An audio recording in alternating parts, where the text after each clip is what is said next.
not only to introduce a friend, but a true American hero, the President of the National Rifle Association, Colonel Oliver North.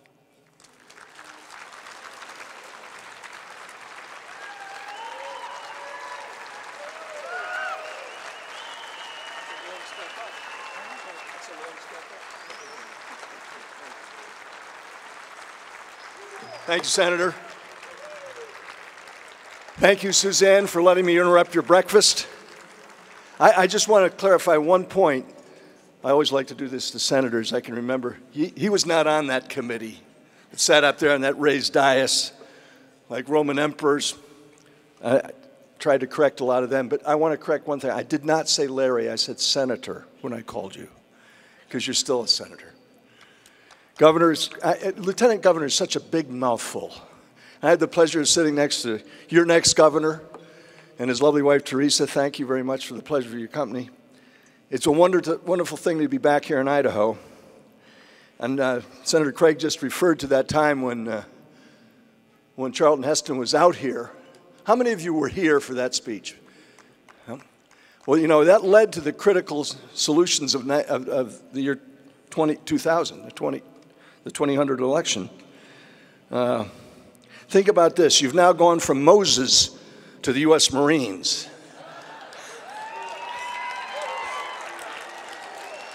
In that election of 2000, it was critical. Idaho helped put George W. Bush in the White House and sent Al Gore packing into retirement. You made that happen. Here we are 2 decades later, and we've got some very big challenges in a crucial election, including right here in Idaho. I say we have some challenges because I'm here tonight to tell you that the NRA is with you, our members are here, and together we are going to win this election in Idaho. It's going to take all of us together, especially the governor's race. Just in case anyone is confused about the opponent that Governor Craig mentioned, or Senator Craig mentioned, I actually did some research into where the opponent is and where the gun owners of Idaho are. And so I want to spell it out. Here's what we find out by going through the arduous statistics of analyzing votes and what we do at the Institute for Legislative Affairs and the NRA. Brad Little, we know, by the numbers, by the votes, by the things he's done, is a staunch pro-Second Amendment, pro-freedom, NRA, A-rated public servant. That's a tough rating to get. His opponent, Paulette Jordan, earned an F. F. There are no lower grades you can get in an NRA rating. She voted against the right of self-defense.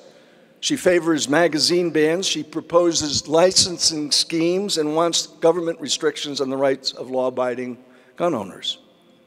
It's just that simple. But sometimes it's easy to deceive certain voters. Well, rather than just stand by for what they really think and believe, progressive politicians are spinning a web of hollow rhetoric to deceive voters all across the land. Take a moment to distinguish between your two candidates for governor. Brad Little stands for individual liberty, the Second Amendment, and all of the Bill of Rights, conservative values that have made Idaho, as he just said a few moments ago, one of the greatest states with the greatest economies in the greatest nation of the world.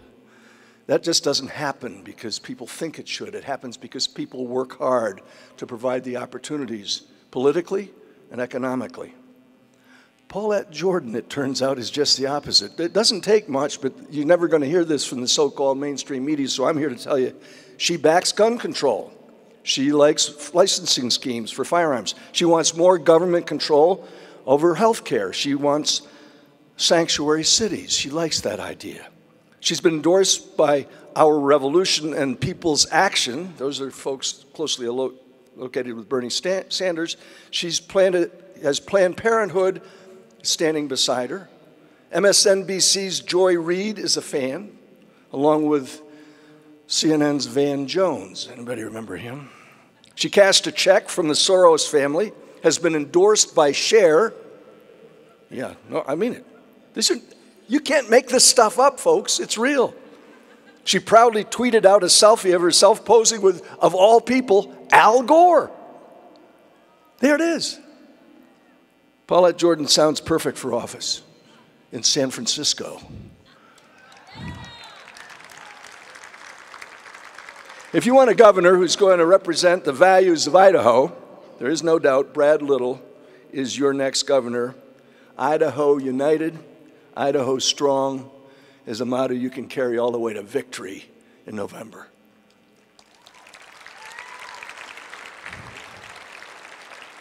Now, it shouldn't come as a surprise to y'all. I'm from Virginia. We talk that way, y'all.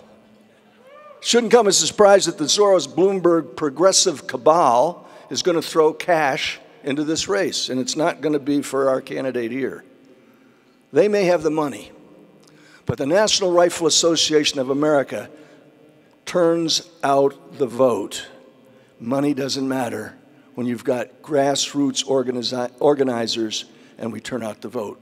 It should not surprise you to know that your NRA is going to win with you in November. Now, I spent a lot of time in my life in the Armed Forces of the United States. It shouldn't surprise you to know that the best way to prevent surprises is to have situational awareness. Now, situational awareness, just to define it for you, isn't simply knowing what's going on, it's having a plan to deal with it. Hunters, law officers, military personnel have to have situational awareness. I will also share with you that situational awareness is not a flower that grows in every garden. I've met several people who don't have it. I don't like surprises. That's why I have situational awareness. Last January, Betsy and I are leading a group to Israel, and we do that in the Holy Land every year. We're staying at the David Citadel Hotel. We're in the lobby waiting for another couple to come down. We're going to go to dinner with some Israeli friends of mine who have the same kind of philosophy about business and getting things done that you have here in Idaho. And while we're standing there waiting for the other couple to come down, I see a tour bus pull into the front of the hotel, and I know that it's full of gringos. And I know it's full of gringos because I have situational awareness, because on the side of the bus it says, Mike Huckabee, Holy Land Tours. It's got to be full of gringos. The lead guy gets out of the bus, walks into the lobby, sees me by the elevators, walks over to me and says, did anybody ever tell you you look a lot like Ollie North? And I've got this sick little gene defect. It's called actually Betsy calls it smart A, but it's not Alec. Smart Alec gene. And she knows what's coming because this kind of thing has happened before. He said, it's a good thing I look like Ollie North because I'm sleeping with his wife. And guess who's not laughing? Ollie North's wife. Yeah. He turns back to me and says, you better watch yourself. He's a U.S. Marine. He'll kick your butt. And as he walks away, Betsy says, don't quit your day job, big boy. You're never going to make it in stand-up comedy. Next thing you know, I'm the president of the NRA. That was a surprise. That was a surprise. Larry knew it was coming, I didn't. I was holding a little committee meeting. We're gathered down there in Texas, what turns out to be the biggest NRA gathering in history. And I'm meeting with several of the members of my Military and Veterans Affairs Committee. And there comes a knock on the door. And I open the door, and they're standing there. I wrote them down. Pete Brownell, the current president, Richard Childress, first vice president, Carolyn Meadows, Wayne LaPierre, and Chris Cox. And I've got my two buddies in there from the Military and Veterans Affairs. I said, who called this meeting? I said, we did. You're it. I said, I'll be back, guys. Well, they meant it. I didn't think they did. I was surprised, quite frankly. I was humbled by the honor. I told them it was an unexpected honor. And then I had to take some time to give them an answer, like thinking a week or so. And Wayne said, no, I need an answer this afternoon. We got our annual membership meeting happening. And so I did what I normally do when I'm pressed for the right thing to do. I called Betsy, my best friend of now 50 years. And then I called my next, oh yeah, she is. I can't wait for you to meet her as the First Lady of the NRA. I called my next best friend, the lawyer that sat next to me during those hearings back in the summer of '87, Brendan Sullivan. And I sought their advice, and we prayed about doing the right thing. And at the end of that, Brendan said, "Duty calls." And Betsy said, "Once a Marine, always a Marine." So that's why I'm here. I'm here as the president of NRA, but I'm not the only person in this room with situational awareness or who's answered the call to duty. Could I ask those of you here, if you serve now or who have ever served in the U.S. Armed Forces or law enforcement, to please stand so we can honor you. Look at this. Look at this. This is why Idaho is great. I salute you. Thank you. You know, all those you just saw standing, all of us raised our right hands and we took an oath to support and defend the Constitution of the United States against all enemies, foreign and domestic. We promised to bear true faith and allegiance to same, meaning that Constitution. In answering the call of duty, all those you saw standing made an unwavering commitment to that Constitution. And that's exactly what every member of the NRA is doing, despite vicious attacks from so-called progressives like the opposition here tonight. For the last few months, the mainstream media and political elites have been reporting on the NRA's demise as if it were a fact. It's not. Anti-freedom marches, bus tours, billboards, and signs call for destroying the NRA. They blame us for tragedies that could have been avoided and travesties like that which happened yesterday in Annapolis, the city that housed the school where I graduated and was commissioned. The far left has whipped itself into a frenzy, damning what Senator Craig rightly called the oldest, longest-serving civil rights organization in America. Their effort is to eradicate, their words, not mine, eradicate the Second Amendment. I got a news flash for those of you who communicate with the progressives. The Second Amendment is not going to be eradicated. It is not a disease. It is essential to the other 9 of our Bill of Rights.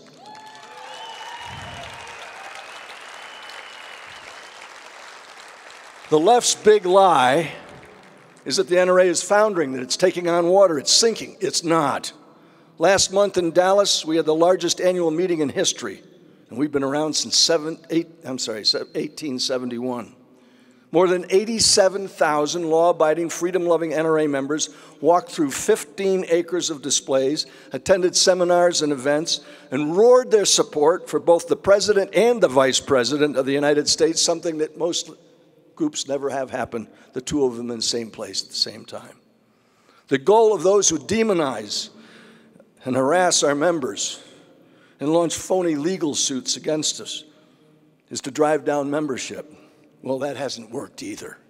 We now have nearly 6 million members, card-carrying NRA members who want to serve our country more than we've ever had before. And here's what the left just doesn't get. There are 100 million gun owners in America. More than 20 million of those gun owners tell pollsters they look to the NRA to defend the Second Amendment, and they take our cues on who to support for elected office. That's not our poll. That's respected Gallup polling. Your NRA is stronger, larger, and tougher than ever. But this November presents a very big challenge. Mayor Bloomberg has promised to spend $80 million in the next 4 months to defeat pro-Second Amendment candidates like your governor. Lord only knows how much George Soros is spending to make Nancy Pelosi the next Speaker of the House of Representatives. It's his pledge, not mine. And then there's the multi-billionaire Tom Steyer running ads to impeach the President of the United States. Their goal is simple: take over the House and the Senate this fall, spend the next 2 years blocking every Trump judicial appointment. Remember, SCOTUS, your next governor, mentioned this, Supreme Court of the United States. Well, kiss that one goodbye if that happens. And they're going to stop any pro-freedom measure that comes down the line from the Trump administration. And then they want to ride that momentum all the way to the White House. From there, they'll do everything they can to destroy the NRA and repeal the Second Amendment. I never thought I'd hear it. Justice John Paul Stevens, a once respected member of the United States Supreme Court, an op-ed he wrote in the Washington Compost advocating the repeal of the Second Amendment. There's now legislation being introduced on Capitol Hill by members of Congress to that same end. Only the National Rifle Association can stop them. Only the NRA has the real grassroots activism to make the difference in critical elections here and around the rest of the country. In 2016, NRA members made the difference putting President Trump in office. He knows it, they know it. We made the difference in critical states that put George W. Bush in the White House. You helped make that happen. In swing districts, the NRA has proven in election after election that we can turn the critical 3 to 5 points it takes to make the difference in a race. And only the NRA has the proven ability, will, and determination to make sure that our voice is heard and your voices are not silenced. They have all the money they can spend. They have the media on their side to drown us out and shut us out of the process and silence real Americans' voices. The NRA is not going to let real Americans' voices be shut out. They will be heard. Americans who love freedom and are willing to step up and speak out to save it. People like Mark Robinson, who in his own went to a Greensboro, North Carolina City Council meeting and took a stand for doing what's right. Take a look.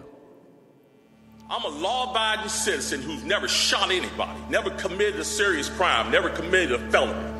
But it seems like every time we have one of these shootings, nobody wants to put the blame where it goes, which is at the shooter's feet. You want to put it at my feet. I felt like I needed to say something for all the people out there that I just spoke about, the people who have come together, who are together, who feel unified. That majority of people who obey the law, and work hard every day, and are just tired of people trying to pull them apart and pull them in all different directions. I think there's millions of me across the country, and I'm hoping that each one of those people will go out and tell these politicians we're not going to take it, and we're going to stand up for our rights, and we're going to hold on to them. That's a real Anyone American who is concerned with holding on to the Second Amendment, I absolutely think they should join the NRA. Oh, that's just the beginning, folks. How about this? A business owner in Los Angeles who truly knows the real value of individual liberty. Please watch.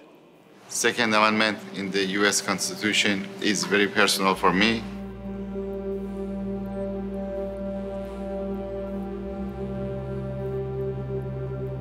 When the people came to the streets and demonstrated against the regime, demanding their own rights, they get cracked on by the violence of the government. The people get tortured, executed, assassinated, hanging the people in the streets. These things I saw with my eyes. That's part of my experience. Just imagine if you get successful, you remove your Second Amendment from your Constitution completely. But who knows, in 20 years, 25 years, maybe situation get changed. But any single person should have a right to defend themselves and defend their families. Oh, again, that's typical of what you'll never see in the mainstream media. The voices of real patriotic Americans who, when called upon, become heroes without giving it a second thought. Here's one. My daughter came into the bedroom and she said, "Dad, there's a man in black tactical gear shooting up the Baptist church."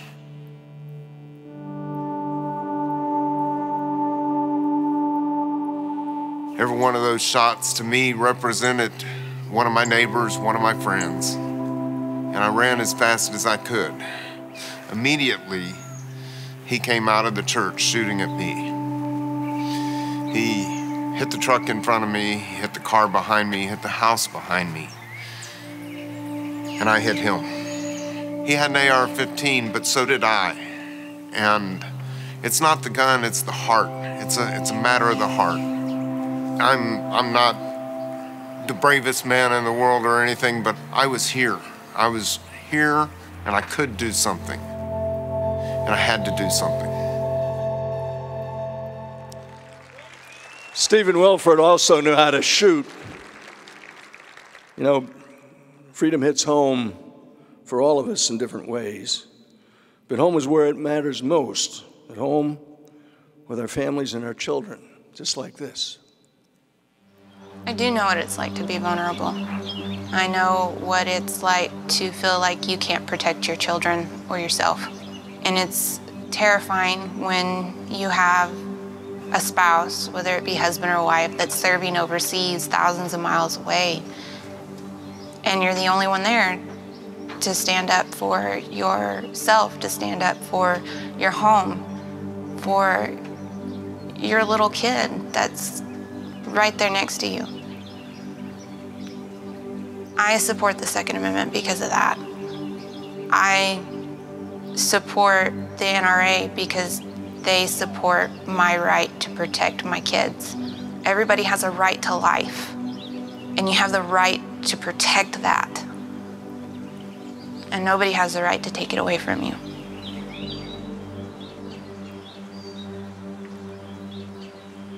Friends, you won't hear those voices on MSNBC or 60 Minutes. They don't want those voices heard. It doesn't fit their agenda. But you can hear them on NRATV.com right now.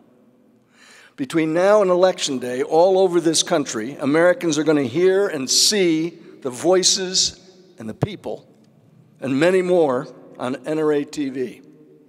Coast to coast, they can't stop us. If you haven't gone already to NRATV.com on the internet, you need to. You better understand that includes the voices of our men and women in uniform.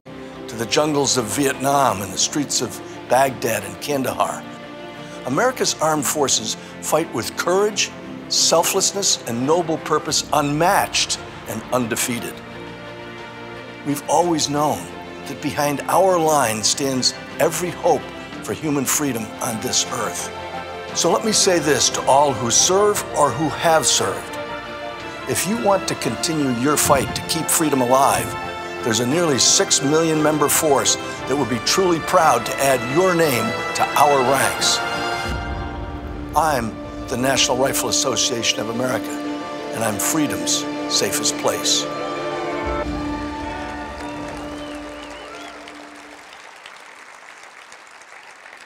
Now, friends, the majority of Americans who agree with the NRA, who believe the voices that you've just seen on that screen, know with all their hearts that the NRA can and will make the difference in this election. It's a difference that only the NRA can make, and we're determined like never before to make that difference. That's why my goal, and we'll make a little news tonight, my goal as president of the NRA is very simple. All I want to do is double the NRA membership from 6 to 12 million voices and people who believe in freedom. Let me just very quickly, don't stand up. Just, can I see a show of hands of everybody here who's an NRA member? Mm-hmm. Well, it's a quick question. What the hell are the rest of you waiting for? I mean, look, at tonight, when you get home, or back to the hotel room, wherever you're going to go from here tonight, go to NRATV.com, put a www in front of it, right, and watch the truth. And then go to this website that you see on the screen. Write it down now, please. The website is nra.org/Oliver North. It's very simple. And join the fight. There's no better defender of American freedoms than the NRA. No other organization has taken a tougher stand against violent criminals, done more to support our military and law enforcement personnel, or to protect the nation's most precious resources, our families, our homes, and our children. And after you've signed up, when you get home, go recruit a friend, a neighbor, a family member, a coworker, someone who's not a member yet, and have them become part of this very worthy cause, because the NRA really is freedom's safest place. God bless you, and thank you for having me here tonight.